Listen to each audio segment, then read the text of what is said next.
Hello everyone, स्वागत है आपके अपने यूट्यूब चैनल एडोमैन और रैंक पर। आज एसएससी जीडी का जो एग्ज़ाम हुआ देखिए 29 मई की जो फर्स्ट शिफ्ट हुई थी उसका एग्ज़ाम आपका हो गया है, जिसका हम करेक्ट क्वेश्चन के साथ उसका हम करेक्ट एनालिसिस करेंगे। प्लीज़ वीडियो को पूरा ज़रूर देखें, आपको 100% एनालिसिस ज़रूर मिलेगा इसका। आपका क्वेश्चन पूछा गया था कि राष्ट्रमंडल खेल 2022 में भारत का स्थान क्या था? आपके 4 ऑप्शंस दिए गए थे। ए दूसरा, बी ऑप्शन था तीसरा, सी ऑप्शन था चौथा और डी ऑप्शन था आपका पाँचवां।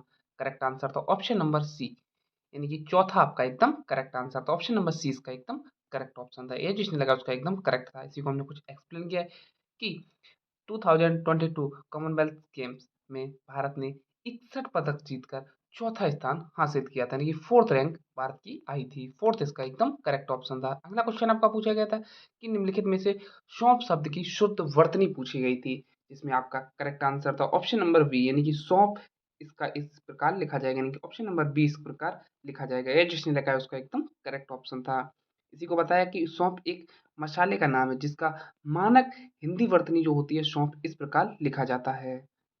अगला आपका क्वेश्चन पूछा गया था कि द्वितीय पंचवर्षीय योजना में किस उद्योग पर विशेष जोर दिया गया था? चार ऑप्शंस थे। ए कृषि उद्योग, बी ऑप्शन था कुटीर उद्योग, सी ऑप्शन था भारी उद्योग और डी ऑप्शन था आपका वस्त्र उद्योग। करेक्ट आंसर था ऑप्शन नंबर सी, इसका एकदम करेक्ट आंसर था, यानी कि ऑप्शन नंबर सी भारी उद्योग इसका एकदम करेक्ट ऑप्शन था। इसी को हमने कुछ एक्सप्लेन किया जिससे आपका क्वेश्चन क्लियर हो जाएगा कि second 5 year plan of India में औद्योगिकरण और भारी उद्योगों के विकास पर विशेष ध्यान दिया गया था। ये इसका एकदम करेक्ट आंसर था।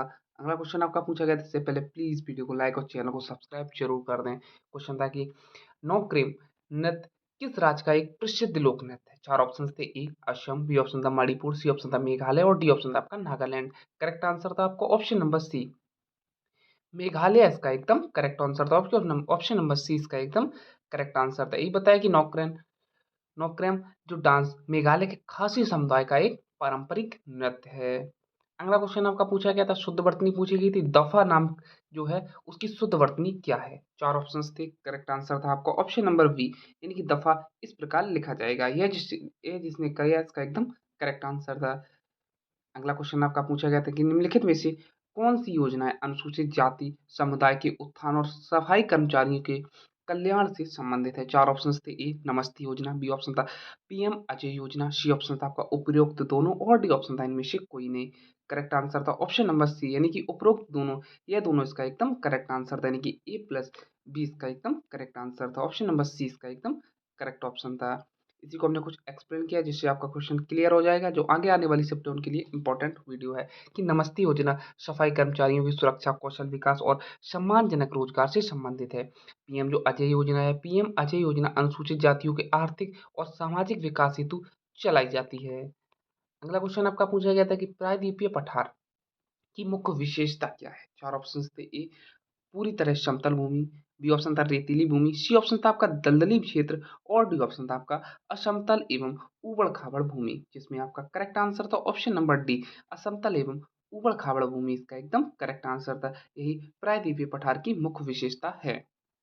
इसी को हमने कुछ एक्सप्लेन किया जिससे आपका क्वेश्चन क्लियर हो जाएगा कि जो पेनिसुलर जो प्लेट्यू भारत का एक प्राचीन भूभाग है, जिसका भूमि कठोर चट्टानों से बनी और असमतल होती है। यहाँ कई पहाड़ियाँ, पठार और घाटियाँ पाई जाती हैं, इसलिए इसे जो उनेविन प्लेट्यू रीजन कहा जाता है। अगला क्वेश्चन आपका पूछा गया था कि जो रीजनिंग से था, एक घड़ी 6:30 एएम पर 8 मिनट पीछे है और 6:30 जो पीएम पर 4 मिनट पीछे है, तो बताइए कि वह घड़ी सही समय कब बताएगी? चार ऑप्शंस थे। ए 10:30 एएम, बी ऑप्शन था 12:30 पीएम, सी ऑप्शन था आपका 2:30 पीएम और डी ऑप्शन था आपका 3:30 पीएम। करेक्ट आंसर था ऑप्शन नंबर बी, यानी कि 12:30 पीएम इसका एकदम करेक्ट आंसर था, यानी कि ऑप्शन नंबर बी इसका एकदम करेक्ट आंसर था। अगला क्वेश्चन आपका पूछा गया था कि उन्नति शब्द का सही पर्यायवाची पूछा गया था। उन्नति शब्द का पर्यायवाची क्या है? चार ऑप्शन थे। ए पतन, बी ऑप्शन था विकास, सी ऑप्शन था हानि और डी ऑप्शन था आपका अपनति। करेक्ट आंसर था ऑप्शन नंबर बी, यानी कि विकास इसका एकदम करेक्ट आंसर था। ऑप्शन नंबर 20 का एकदम करेक्ट आंसर था। उन्नति शब्द का सही पर्यायवाची विकास इसका एकदम करेक्ट आंसर था। ये बताया कि उन्नति का अर्थ प्रगति जबकि तरक्की या विकास होता है, इसलिए इसका सही पर्यायवाची विकास है। अगला क्वेश्चन आपका पूछा गया था बीजक पुस्तक के रचयिता कौन है? 4 ऑप्शंस थे आपके। ए तुलसीदास, बी ऑप्शन था कबीरदास, सी ऑप्शन था सूरदास और डी ऑप्शन था आपका रहीम। करेक्ट आंसर था ऑप्शन नंबर बी, इसका एकदम करेक्ट आंसर था, यानी कि कबीरदास इसका एकदम करेक्ट आंसर था। इसी को कुछ हमने एक्सप्लेन किया है जिससे आपका क्वेश्चन क्लियर हो जाएगा कि बीजक संत कबीर की प्रमुख रचना मानी जाती है। उसमें उन्होंने दोहे, साखियां और पद संकलित हैं। यह कबीर पद का प्रमुख ग्रंथ, महत्वपूर्ण ग्रंथ है। अगला क्वेश्चन आपका पूछा गया था कि भारतीय संविधान का आर्टिकल 256 किससे संबंधित है? 4 ऑप्शंस थे। ए राष्ट्रपति शासन, बी ऑप्शन था राज्यों का संघ के प्रति दायित्व, सी ऑप्शन था धर्म की स्वतंत्रता और डी ऑप्शन था आपका राज्यपाल की शक्तियां। करेक्ट आंसर था आपका ऑप्शन नंबर बी, इसका एकदम करेक्ट आंसर था कि राज्यों का संघ एवं प्रति दायित्व, इसका एकदम करेक्ट आंसर था। इसी को हमने कुछ एक्सप्लेन किया जिससे आपका क्वेश्चन क्लियर हो जाएगा कि article 256 of the constitution of India के अनुसार राज्य सरकारों का कर्तव्य है कि वे संसद द्वारा बनाए गए कानूनों और संघ की कार्यपालिका के निर्देशों का पालन करें। केंद्र सरकार राज्यों की आवश्यक निर्देश दे सकती है। अगला क्वेश्चन आपका पूछा गया था कि भारत में पंचवर्षीय योजना ये 5 ईयर प्लान की अवधारणा कहाँ से ली गई है? ऑप्शंस थे। ए अमेरिका, बी ऑप्शन था ब्रिटेन, सी ऑप्शन था सोवियत संघ यानी कि यूएसएसआर और डी ऑप्शन था आपका जापान। करेक्ट आंसर था ऑप्शन नंबर सी, सोवियत संघ यानी कि यूएसएसआर का एकदम करेक्ट आंसर था ऑप्शन नंबर सी, इसका एकदम करेक्ट आंसर था। कुछ हमने इसी को एक्सप्लेन किया जिससे आपका क्वेश्चन क्लियर हो जाएगा कि 5 ईयर प्लान इन इंडिया की अवधारणा भारत ने सोवियत संघ जो यूएसएसआर की नियोजित अर्थव्यवस्था से प्रेरित होकर अपनाई थी। भारत की पहली पंचवर्षीय योजना 1951 में शुरू हुई थी। 1951 में इसकी शुरुआत हुई थी 5 ईयर प्लान की। अगला क्वेश्चन आपका पूछा गया था कि 31 प्लस 33 प्लस 35 फिर डॉट डॉट था प्लस 203। अब क्वेश्चन मार्क के स्थान पर आपको बताना था क्या आएगा। ऑप्शंस थे आपके। ए